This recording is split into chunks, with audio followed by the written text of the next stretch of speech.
ভাৰতীয় জনতা পাৰ্টীয়ে আজি এক ঐতিহাসিক বিজয় লাভ কৰিবলৈ সক্ষম হৈছে।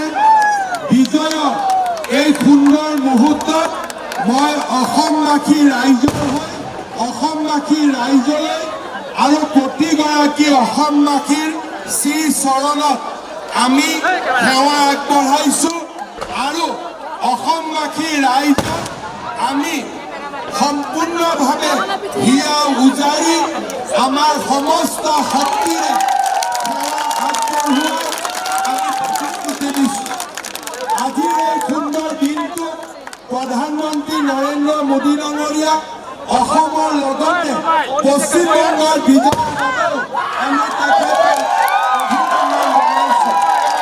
অসমৰ কাৰ্যকৰ্তাসকলে দিনে ৰাতিয়ে পৰিশ্ৰম কৰি ভাৰতীয় জনতা পাৰ্টীৰ বিজয়ত যি মহান ভূমিকা গ্ৰহণ কৰিলে, ভাৰতীয় জনতা পাৰ্টীৰ প্ৰতিগৰাকী কাৰ্যকৰ্তাক আজি আমি ধন্যবাদ আৰু অভিনন্দন জ্ঞাপন কৰিছোঁ।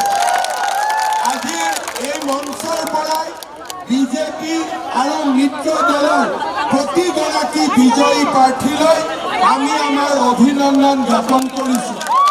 শ্ৰদ্ধাৰ কাৰ্যকৰ্তা বন্ধু বান্ধৱীসকল, 100তকৈও অধিক আসন বিজয় ভাৰতীয় জনতা পাৰ্টীৰ বাবে এক অভূতপূৰ্ব সফলতা।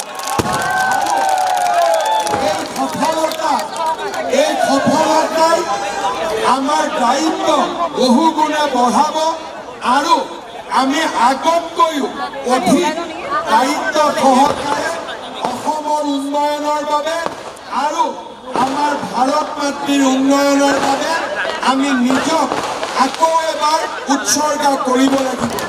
মই অনাগত সময়তো আজিৰ দৰে আপোনালোকৰ সহযোগিতা বিচাৰিম।